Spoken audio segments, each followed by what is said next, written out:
Good evening, all. We are live tonight on TRH, the Reconnection Hour, brought to you by Mr. Perfect. I'm Terry, as most of you know, Terry Cornick, founder, CEO of Mr. Perfect. You're probably aware what we actually do. We run barbecues across Australia, now in about 30 locations that provide support, community and connection for men and for the betterment of their mental health. We also have a really thriving, growing online community, which is incredible, thanks to my technical guru, Trent, who you've also seen with a beard, who normally chats with me on these. We today are very pleased to say I've got a very special guest. I wanted to start bringing on some professionals, so it's just not me and Trent chatting about random stuff and going off tangent. I've got Dr. David Demmer, who's joining us to talk all things connection. We'll take some questions later on from in the comments section as well, if you want to chime in there.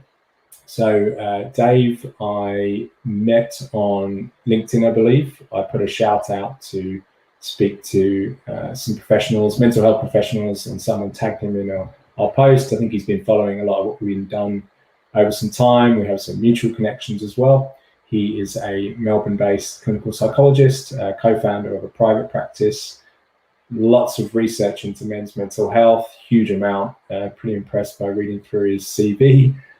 Big expertise is, of course, men's mental health. And when I did speak to him on the phone, I felt I was chatting to someone I've known 10 years. That's always a great sign for me. It means there's, of course, a lot of connection there as well. So I'm going to bring Dave in now. Away we go. Welcome, Dave. Hello, Terry. Wow, thank you for that introduction.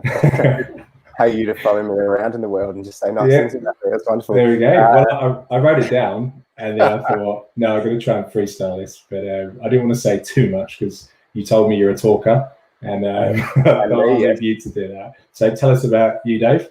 Sure. Well, look, Terry, thanks for having me, and hello to the Mr. Perfect universe. So I'm Dave Demmer. I'm a clinical psychologist here in Melbourne, Victoria. So just before I jump into that, I just want to kind of clarify what a clinical psychologist is. I often get the question, what's the difference between a clinical psychologist and maybe one of the other domains of psychology? So as psychologists, we're trained in the science of how people think and feel and behave and learn. And although there's lots of different types of psychologists, clinical psychologists specifically have extensive training in mental health. So in the assessment, the formulation and the treatment of mental health and emotional disorders, both from the mild through to the more severe disorders. I currently work pretty much solely in private practice. So I'm the co-founder and co-director of Macquarie Street Psychology down here in Paran in Melbourne. So at Macquarie Street Psychology, we focus on the treatment of men's mental health. So that's really the vast majority of the clients that we see at the practice. I'm also the chair-elect of the Australian Psychological Society College of Clinical Psychologists Victorian Committee. So in that role, I get a lot of exposure and connection with psychologists in the industry, both statewide and nationally, and hopefully get to have some involvement in policy around psychology and in how the profession actually works. My previous roles, I started my career in the private hospital setting, in a private hospital down here in Melbourne that had both inpatient and outpatient services. And that's probably where my journey into men's mental health specifically began. So in my training, my thesis was around gender and masculinity and how it impacts mental health disorders. But my actual clinical work, working specifically with men, started in that hospital where I was lucky enough to develop and implement Victoria's first men-specific group therapy program that incorporated both psychology therapy and exercise physiology. Also previously been a lecturer down here at the university, and was lucky enough to chair the counselling and coaching units in that, and of course get a lot of exposure to research, and still connected to some research at the moment too. So yeah, that's me. Amazing. And I think I did brief you that it's called the reconnection hour, and everything we try and talk about is related in some way to connection, being for the good of men's mental health particularly. But there is obviously and I think we talked a little bit about it, and it's a conversation I have with mates, with people I don't know, people through the Mr. Perfect community, even with my wife. How do men, do you find, connect to therapists literally? So I've got a friend of mine who I talk to it particularly a lot about, and our frustrations about how would we, or how have we found psychologists in the past. We believe we didn't know anything about it until we first went and said to the GP, well, what do we do? Yeah. So I guess from your point of view, how's it done right now? And what do you think about that? That's my Yeah, sure. Look, access to therapy, even though there is a large proportion of people who might really benefit from therapy still not engaging, it's certainly at its highest levels at the moment in terms of people in the community seeking out mental health support. The basic process, 9 times out of 10 is an individual goes to a GP. The GP writes up what's called a mental health care plan, which if the person is, on Medicare, so an Australian citizen or resident, and have access to Medicare, they're then entitled to 10 Medicare rebated sessions per calendar year. And quite often it's at the GP's suggestion who the individual goes and sees. If they don't have someone in mind that they ask the GP to refer them to directly, then the GP often has some good suggestions. The good thing about GP suggestions is they're typically going to suggest psychologists that they've referred to before. If they've referred to those psychologists before, then they have some sort of idea about how the psychologist works, maybe their track record around how they support clients and what type of improvements the clients might have. The best marketing tool that psychologists have are their clients to GPs. So if we're out there doing good work, then we know that message is getting back to GPs. I guess one of the pitfalls of GPs is GPs are spread so thin. They're seeing so many different issues every single day that they might not have a broad idea of exactly all of the psychologists available. So they might not have knowledge of everyone. Word of mouth, you and I were talking about this the other day on the phone, Terry, the idea of word of mouth and suggestions for good psychologists, or appropriate psychologists, I should say, coming from friends or family members or people that might suggest that it's time for support. And while that's great, one of the benefits of that is the people that we're maybe having these conversations with are people that we're connected to for a reason. We are friends or family members of these people. We share values, we share understandings, maybe we share similar ways of life. And so if a psychologist has helped that person, then it might be that they'll also be beneficial for us. But I always suggest Googling the psychologist. We all have websites, we all have bios. Give them a phone call, suss them out over the phone, have a chat to them. Every psychologist understands the importance of the connection that you're going to have with them in terms of how beneficial the work is going to be. So, they're happy for you to kind of feel them out in a way. I know that previously that's what I've done when I've gone and seen a psychologist. I know that's what a lot of clients do with me, and that's fine. I'm happy to kind of give them that time and give them a sense of reassurance that I might be the right pick, or notice that maybe I might not be able to help because it might be a certain specific issue. It might not be my forte. It might be that they don't necessarily feel that we click over the phone, and that's okay. And of course, just the Google machine as it is. The Australian Psychological Society has a wonderful search engine called Find a Psychologist. So their website's just www.psychology.org.au. And every psychologist who is a member of the APS, which is the majority of psychologists, have their bio on there, and you can search by location, you can search by the difficulty that you're having, so you can certainly get a pretty good cross-section of psychologists on the APS website too. Amazing. And I guess a question I get, or definitely a discussion I've had with friends as well, has been, and maybe they're not trying hard enough, and maybe I didn't when I first went to see someone the first time. Our complaints might be, I didn't connect with them, they weren't listening, or a multitude of, and we give up after that first. And I've had mates do it.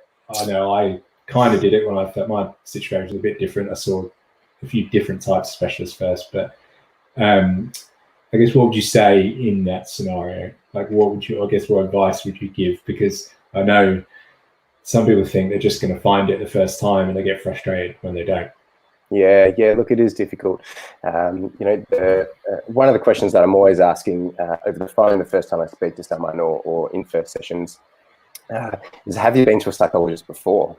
And if the answer is yes, then invariably, I think, well, if you're coming to see another psychologist, then there was something that maybe potentially wasn't perfect about, or there wasn't a full fit. Otherwise, you would generally choose to go back to that psychologist if you felt that it was the right fit. And it's nothing against the client, it's nothing against the psychologist. There's maybe something in the relationship or the approach that just didn't work for them.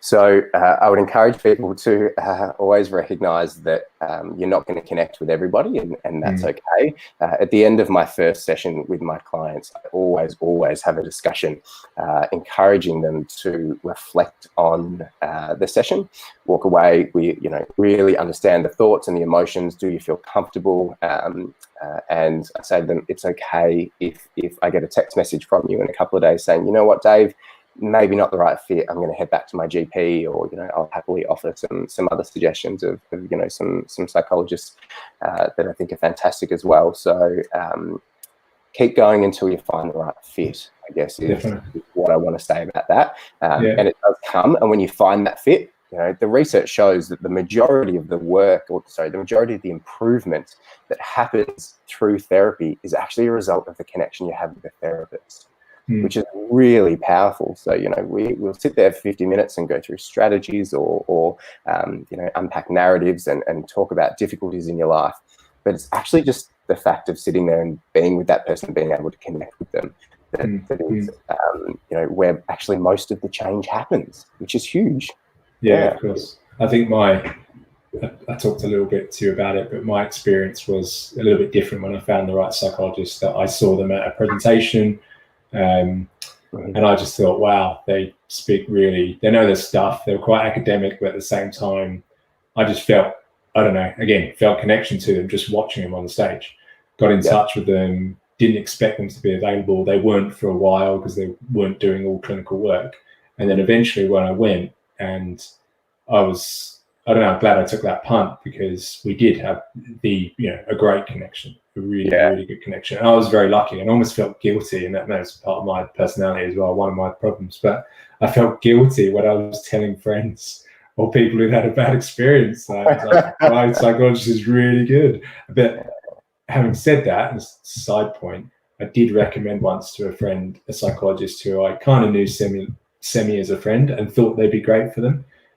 And they were, but there was some aspects where they weren't, or they weren't as professional as they could have been. And I felt so guilty about that I said no more. Like, I will tell people if they ask me about a health professional. I get it with doctors as well because I work in healthcare, but I'm very careful about it now. Like, unless I've bona fide, like 100% seen them, know everything about them, then I try not to refer too much, or I'll tell them to check them out, but not it's tricky. And of course, we as psychologists, we refer to other psychologists, and we're human and we make mistakes, and we all have different approaches and different ideas, and sometimes it's not the right fit. And if that happens to anyone out there, as I said, I encourage you to keep trying, because you will find that right fit, and when that happens, it'll be magic. Yeah, definitely. And we talked a little bit about some of the I think you said a lot of your research or studies that you did about what makes men connect to therapists, counselors, psychologists, and what stops them as well. So I was wondering if you could talk a little bit about maybe first for the things that stop them from connecting to therapists. Yeah, certainly. So the things that stop men from engaging, which is statistics show that it's really, really hard that only a quarter of men who have what we would think of as a treatable mental health problem seek out professional support. So there's 3/4 of the men out there struggling without the support that can be there for them. But the things, first and foremost, we have to acknowledge stigma, don't we? Unfortunately, it's still very ripe and very prevalent in the area of mental health, and the research is particularly more with men.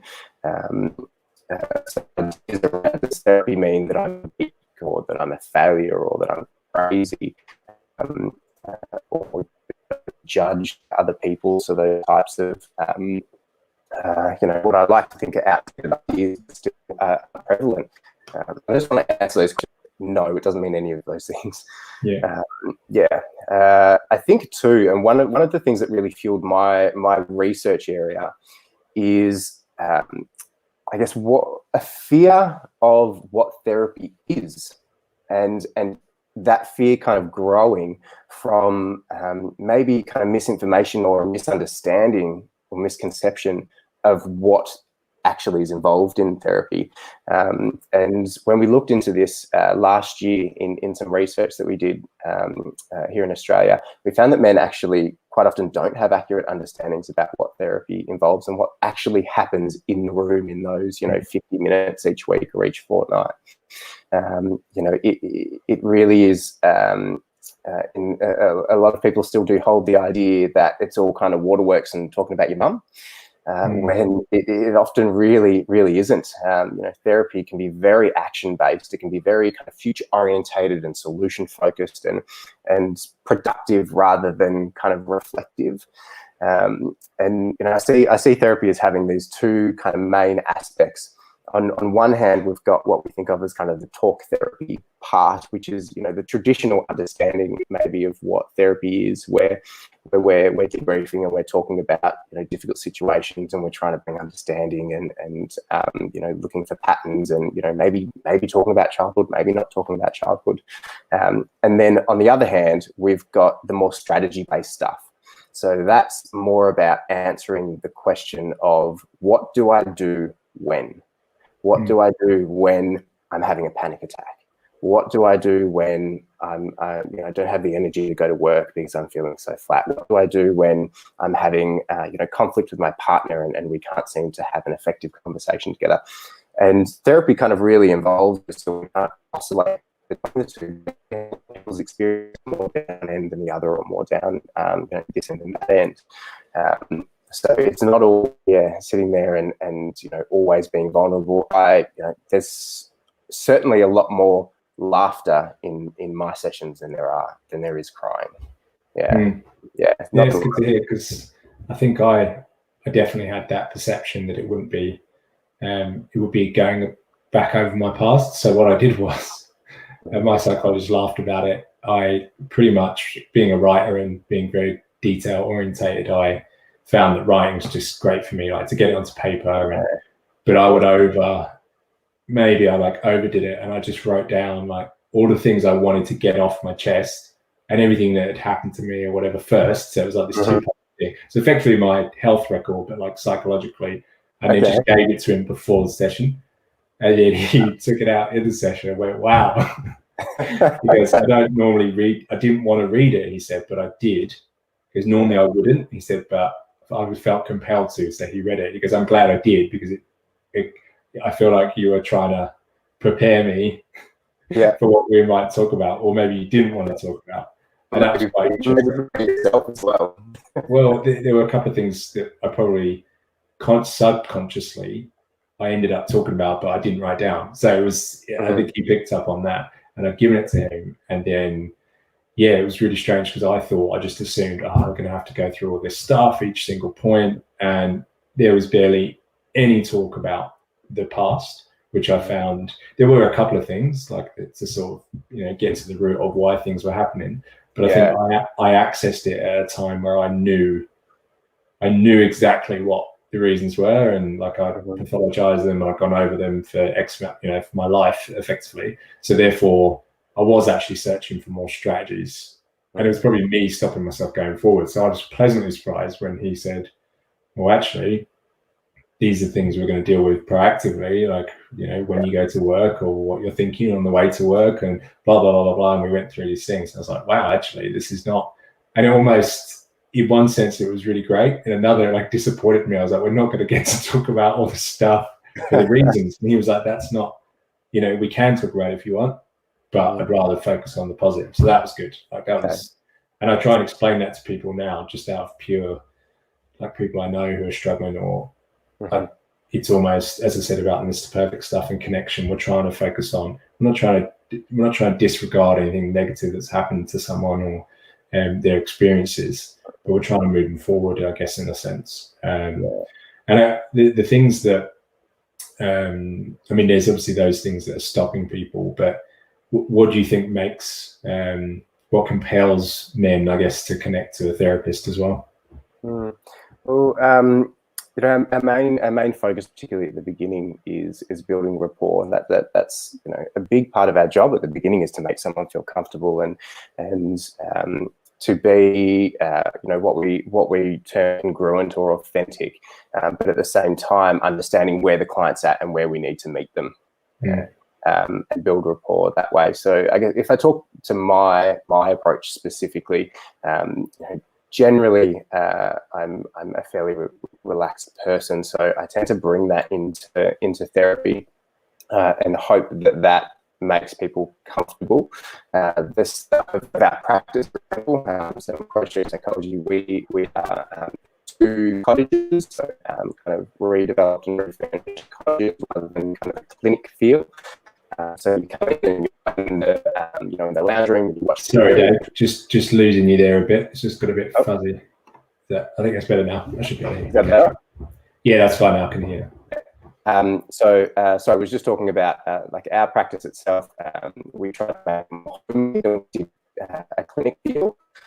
So it's 2 cottages, and you can't wait about what's effectively the lounge room, and you can go to eat the kitchen.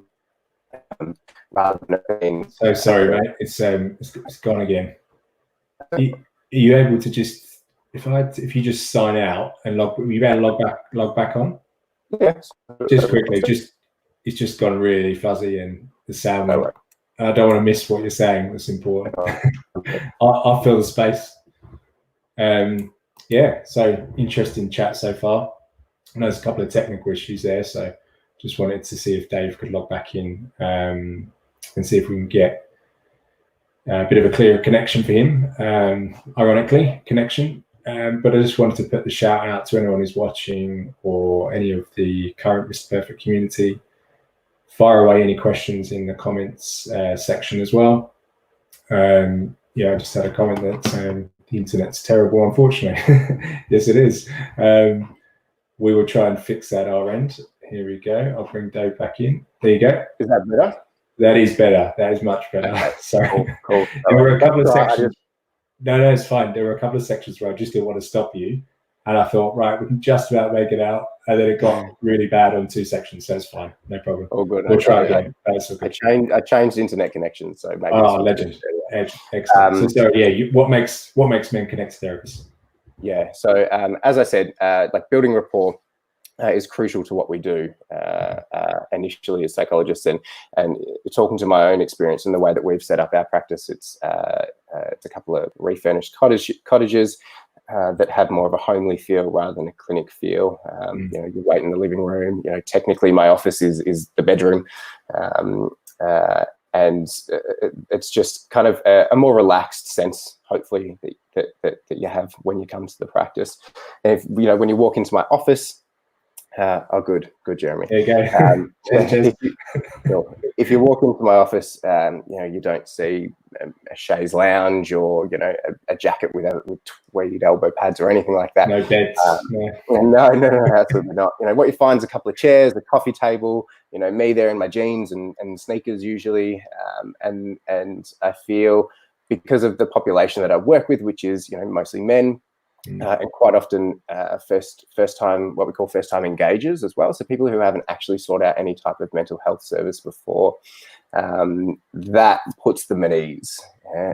It helps them, helps men to be able to connect more on a personal level rather than just a professional level. And I found that it can be really powerful for men to be able to connect with another male. And, you know, the greatest joy I get is being able to model having difficult conversations with another man. And nothing makes me prouder when a client comes back in at some point and says, you know what, based on what we've been doing here, I managed to, you know, talk to some of my mates about what was going on. And it's just a really powerful thing. And I alluded to it before, I think, when we were talking, but I caught myself the other day going for a run with someone who's, I guess, our class as a friend, but not a sort of close friend. And I don't know, I felt really comfortable and was talking about something that had troubled me recently or about my anxiety. And I realized that he wasn't someone who was 100% comfortable having that conversation, which was fine. Like, it was absolutely fine. It was just me I wasn't asking him for his input. But when that does happen, then you get that back. And I guess that's essentially what people or men are trying to get from their therapist, or even giving a bit more of the tools to have those conversations. That's powerful. I used to leave the sessions. The first couple I ever went to with a psychiatrist, which was what I kind of was the path I originally went down. I felt like I'd run like a marathon. And I didn't realize, I wasn't really explained to what the psychiatrist did and what the psychologist did and what the GP's role was, as many people that I found out are not explained to. So I went there just expecting an answer, the immediate, first session. And the guy was not the most, how can I put it, warm kind of person. So it was so awkward. And I just, eventually after 3 or 4 sessions, I just went, everything came out, and he just sat there and watched me do this. So it was really painful, but I felt like the weight lift. And then we got some progress because it was almost 4 sessions in. I kind of got the stuff I wanted to off my chest, and then we made some progress, but we didn't really have a massive connection. So then when I went and saw the psychologist eventually and we connected, I used to walk out there just like cloud 9. I could feel it in me. It was like a buzz. It wasn't just debriefing the last month, which I thought I would be doing. It was more, no, like, this is worth it. These things are what you should be looking forward to today. And that's really powerful. And I hear this maybe off track a little bit, but I hear a lot of people say, well, it's so expensive for this. And I get it. Like, I'm lucky enough that I can afford to pay for a psychologist and get some rebated, but I pay for it, and I get the value out of it. But I think it's a behavioural or psychological thing in a lot of men that they will spend the $150 on new pair of shoes, going to the pub, gambling, whatever it might be. And I've done it, and I catch myself doing it even now. And then I go, that was expensive, but man, like, for that $150 or whatever it was, the outcome is far bigger than what I get from going on a night out or a nice dinner or something like that. So do you ever get that? Do you ever hear that pushback or kind of comments? Yeah, absolutely. I think what you're talking about there is really plays into what we're talking about before, about how different it can be when you have that connection with your therapist. Yes. When you feel understood, when you feel connected and really on the same page. And sometimes that doesn't happen, and it's as I said before, it's nothing to do with the client, it's nothing to do with the therapist necessarily. It's just some people just don't click together, and that's okay. That's a question I get a lot. Just coming back to what you said about the difference between a GP, a psychiatrist, and a psychologist. That's a question I get a lot. Still I hear it. I'm amazed. Yeah. So just a quick clarification, like, your GP, in terms of your mental health, that's the person who refers you to a psychologist or a psychiatrist. Now, you don't need a GP referral to come and see a psychologist, but you do need the GP referral and mental health care plan if you're going to use Medicare. So if Medicare, if you want some of the rebate, but you can see a psychologist privately. So a GP is kind of the gatekeeper of really kind of all your health for the most part, and your mental health as well. And if a GP refers to a psychologist, then the GP and the psychologist do work together in some ways, and we are required to provide them letters at certain points in your therapeutic journey. But a psychologist focuses on therapy, on kind of talk therapy, whereas a psychiatrist, while lots of psychiatrists do talk therapy and do really fantastic talk therapy, they also are experts in the medication side of mental health. So psychologists don't prescribe and can't prescribe medication, whereas psychologists and GPs can. So that's kind of one of the clear delineators there. And I think, although my GP at the time, lovely, empathetic man, like is a family sort of GP for my family, I don't think that was really explained to me. Although maybe I wasn't listening at the time, and I probably wasn't in a great state, but it was almost, let's go down this route first. And then I kind of found my way back and then tried a few things and then approached the psychologist directly. Then went to a GP I knew who did a lot of mental health stuff. And even he was a bit skeptical because I said, look, found this person. And he said, oh, I've never heard of them. And they were around the corner from me. Okay. And then I realized afterwards, he told me the next time I went and saw him, he met him. He said, oh, well, I actually went and met him. And he said, you're right, like, great guy, really connected with him. And I was like, okay, that's good. So it kind of worked out in the end. We just did it a roundabout way. Yeah. But, and I think the importance, I guess, for what we're doing at Mr. Perfect is, connection generally, not just to therapists or to the professional side, but obviously that is a big part in the toolbox of a lot of men who access what we do, who come to barbecues. Everyone's at different stages. Some are just curious. Some do have a mental illness or a fairly what we regard as a serious mental illness. Some may have gone through something that has caused them into a stage of depression, anxiety, and it might be a fleeting thing or a periodic stage thing. Some have just, dealt with what they dealt with for life and currently see a professional or may have lapsed. What's your experience first, I guess, on what do you think are good ways for men to connect, just generally, and then maybe you give us your thoughts on what you think. Sure. Well, I get from a therapy perspective, if I really put my psychologist hat on, when I'm talking about connection, it's obviously so intrinsically linked to the flip side of connection, which is disconnection, isolation, and of course the big one, loneliness. And I can't stress enough how much the research shows that loneliness disables and loneliness kills. And it's absolutely a devastating, silent and invisible devastating issue out there. And particularly with psychological disorders like depression. And depression, really encapsulates sadness. And what sadness really encourages us to do is to withdraw. That's what we call, the urge behind the emotion. Emotions are getting us to act a certain way. That's the purpose of them. They want us to behave in a certain way. And sadness makes us want to withdraw, makes us want to protect, makes us want to isolate ourselves. So that's why disconnection is so rife in difficulties like depression. And the state of loneliness in Australia, particularly within Australian men, is really concerning. There's been lots of stuff put out around only a third of men feel like they have connections that are kind of fulfilling and meaningful. A third of men have some connections but don't feel comfortable with them, and a third of men feel that they don't have anyone outside of their immediate family, which is kind of really scary. And look, as a clinician, as a psychologist, I unfortunately don't have all the answers. As a profession, we don't yet have all the answers, but there's some great work happening out there in terms of in the research field, in the clinical field, to better improve this and to combat loneliness in men. So, at a clinical level, I always encourage men that I'm seeing one-on-one for therapy to also join a therapy group. So whether that is within my practice or somewhere else, or we're always kind of talking about the importance of being connected, be that to other men, which can be really, really powerful, or just in general to other people. at our practice, we have, just general connection groups. We have, CBT groups, so therapy specifically for certain disorders.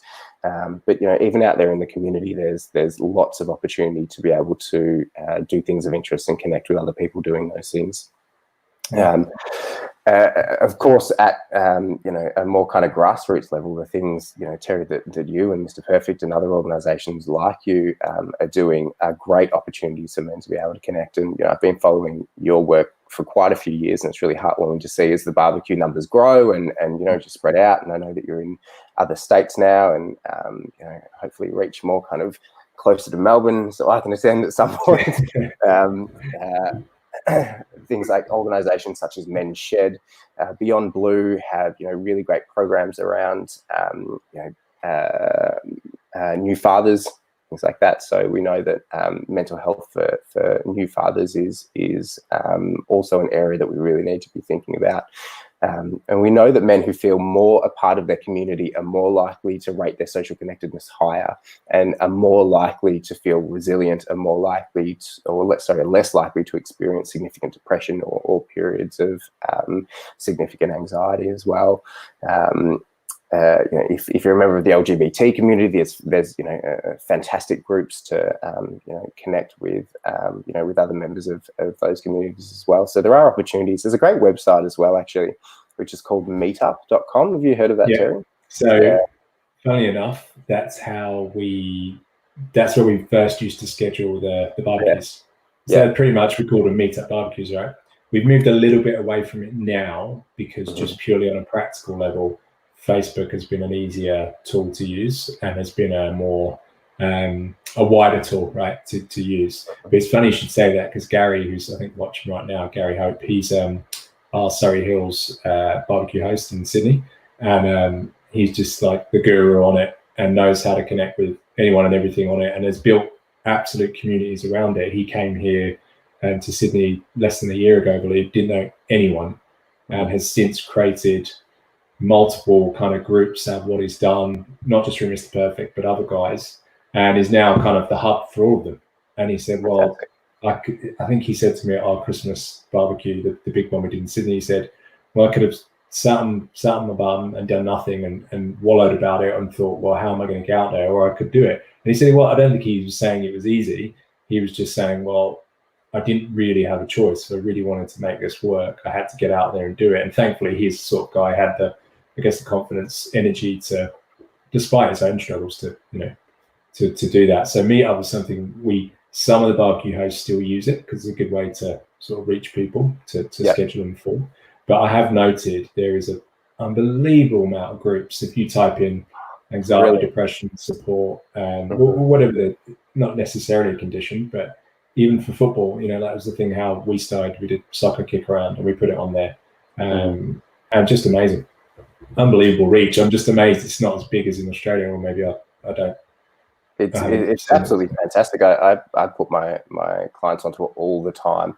Anything you could ever pretty much possibly imagine you could ever want to do. Exactly. There is a group of people, and I think the important thing to really acknowledge here is a group of individuals.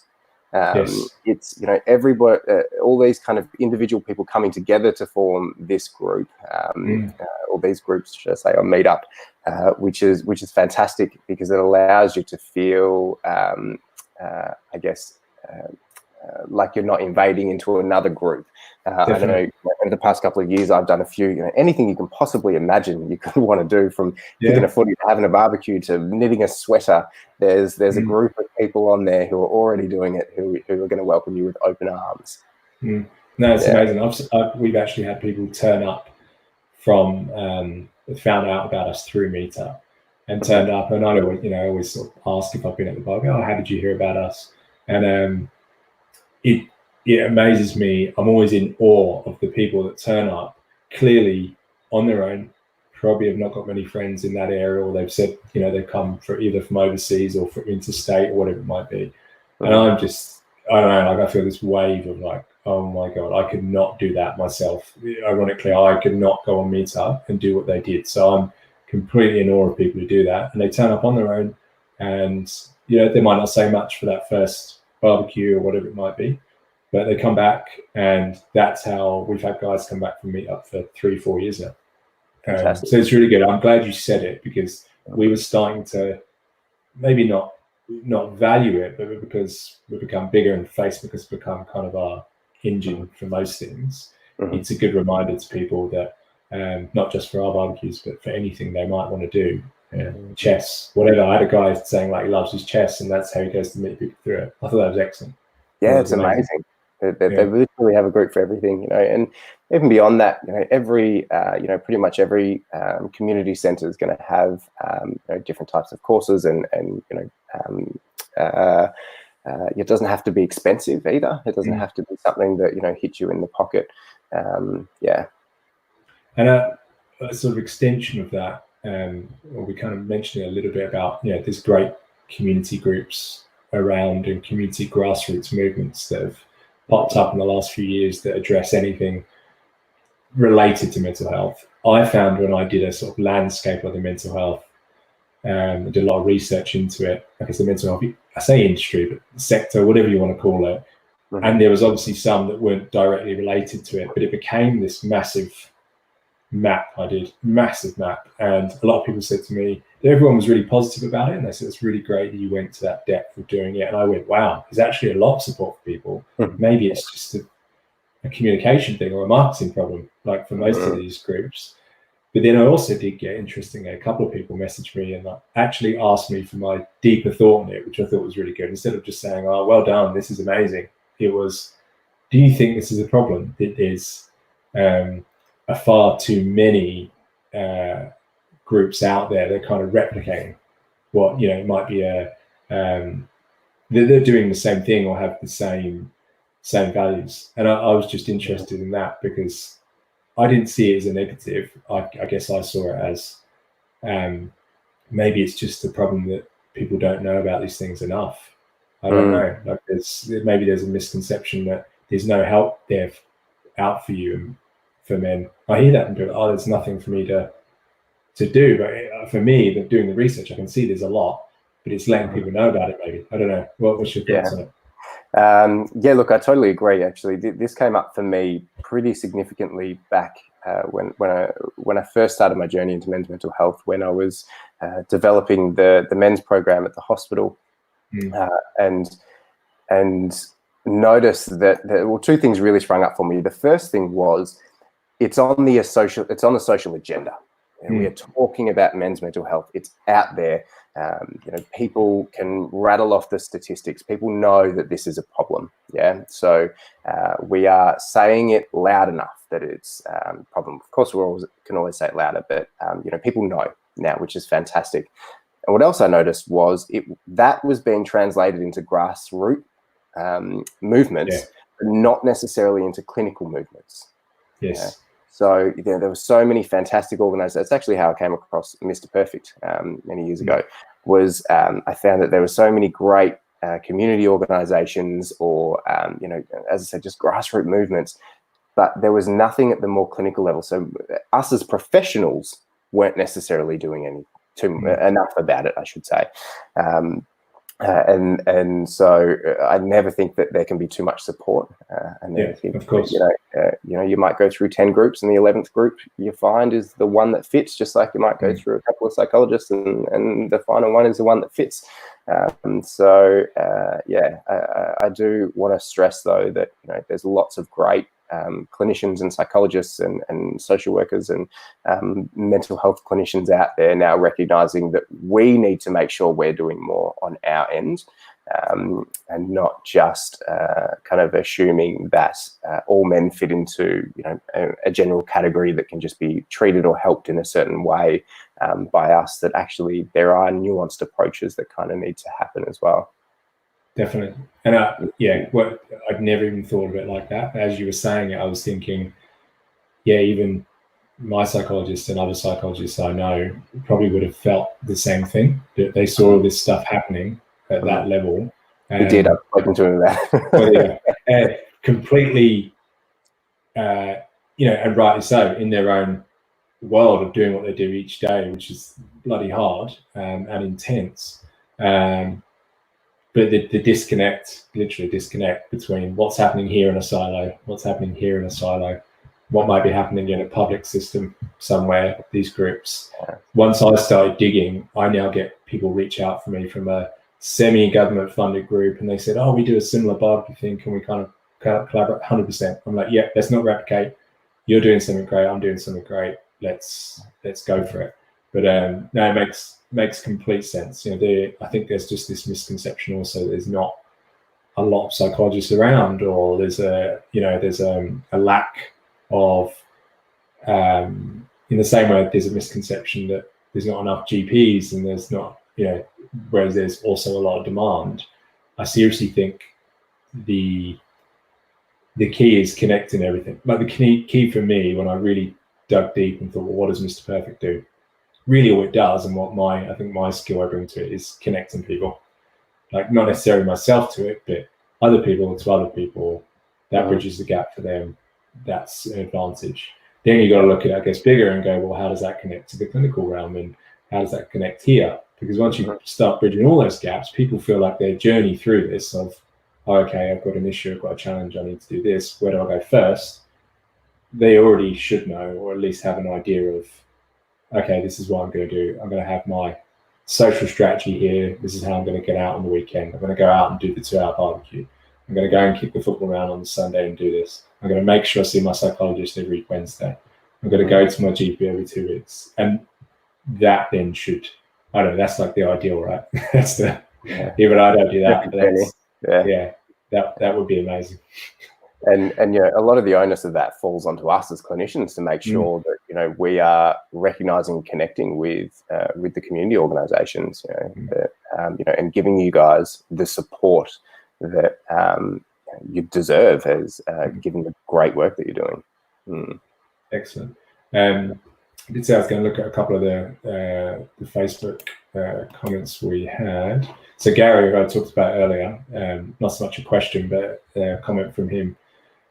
Absolute legend, Meetup guru. He promotes all of the Mr. Perfect stuff himself on Meetup and gets ridiculous amounts of people coming to his. So he's obviously seen, you know, great benefit with that. Good on you, Gary. Yeah, he's truly, he's a pioneer for that. Something I wanted to ask you actually, and again, another thing we talked about briefly was your the barber. You mentioned something about the barbers. Training barbers to have those conversations. I was wondering if you could briefly explain, because the men, we go to the barbers, you're sitting there for half an hour, maybe longer, sometimes can be awkward. What do you talk about? You mentioned a program that you guys did for barbers.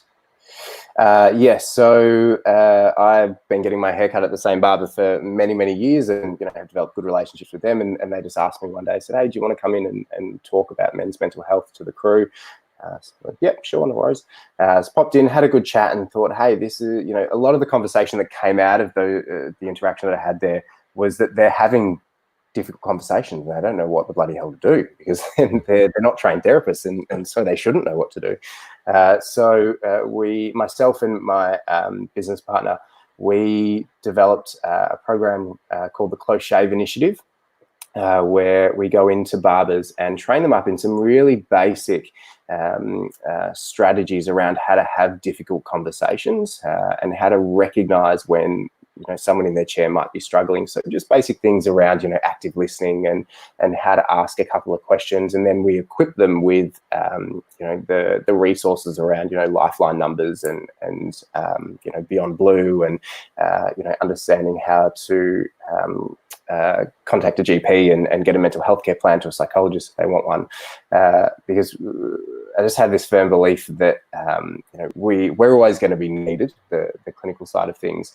But if we can support men in the community and stop them having to come to me, that's ideal. If I can put myself out of a job, then I've done my job. So yeah, look, it's a great little initiative that is starting to pick up some traction, which is really fantastic. And I know that there are some other organisations out there.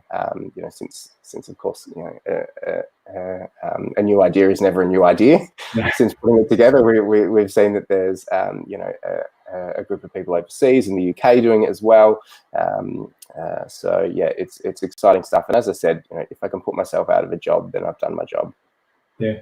I think that's what it comes back to with us being, we weren't, when I first started, I wasn't really sure what we were. It was more, let's offer some sort of social connection or social option, because I didn't get prescribed that myself. And then it's kind of evolved to that point now where it's pre-crisis, as we call it. You might be in crisis when you access our group or come, but in an ideal world, we would have guys coming once a month on the calendar to these barbecues and not have to go to that next step. They have they can get what they need from our group and then other connections out of it. That Absolutely. Would be the ideal. So look, I guess I wanted to just finish the last sort of 5 minutes and ask you, it might not take 5 minutes, it might, your, I guess, piece of wisdom or advice you would leave our, community with when it comes to connection. So the most important thing you think that you'd leave them with? Yeah. So one of the things I talk to my clients about is when we're struggling and when we're experiencing mental health difficulty, it's often very much brings us into the here and now, and we maybe lose sight of the future and what's coming. So I often encourage them to think about their 80th birthday and to imagine them there with their partner or their children and basically everyone that they've been connected to in a life, everyone in their life that they've loved and everyone that has meant something to them. And to get a sense of connection through that and start working towards that, and to think about maybe a partner or children giving a speech and describing the type of life that you've lived and the type of person that you've been, and thinking about what it is you want them to be able to say. And are some of the things that are getting in the way at the moment, like disconnection, like anxiety, like sadness, are they pulling you away from the person that you want to be, that you want described when they talk about your 80th birthday? And I encourage my clients to be brave enough to be able to do the work now to allow their life to be all those wonderful things: connected, happy, resilient, grateful. Because as a psychologist, I know that life can be different and that everyone deserves that. No, I love it. As you were saying it, I was actually imagining mine. Yeah. I'm picturing it going, oh shit, that's quite powerful. Yeah. And change can start happening today. There's a I don't know if you've ever heard of the author Viktor Frankl. No. So he wrote a really great book called Man's Search for Meaning, and it's basically about his experiences as a prisoner in a World War II concentration camp as a Jewish man. And he talks, there's lots of great parts in this book, but he talks about this idea that everyone there felt despair. Everyone who was a prisoner felt despair, of course. I can't imagine much more of a despairing situation. But what he noticed was that the way he got through was he didn't act despairingly. He felt the despair, but he didn't act despairingly. And he noticed that he demonstrated a resilience that some other people didn't see. And he talks about, there's a really famous passage in the book, and I always misquote it, but it's something along the lines of, between situation or event and reaction, there's space. And in that space lies choice. And he made a decision to not act in line with what he was actually feeling. And I feel that my role in someone's life is to help foster that space. That even though I'm feeling a certain way, can I actually move towards the person that I want to be and towards a better life, and carry that difficult emotion maybe with me until that changes, until I'm able to do some work with that emotion. But can I today start doing things to make life better? No, that's beautiful. I think that's a really, really nice way to end it. So just wanted to say thank you for your time, Dave. Absolute pleasure. Thank you for having I'm me, sure mate. This won't be the firfirst. I will be asking you now regularly to come back. So expect me to harass you about that. Really appreciate it, mate. And this has been Dr. David Demmer. I've been Terry Cordick, Mr. Perfect. Check us out online, mrperfect.org.au for the latest barbecues coming up. And we will see you next week. Cheers, guys.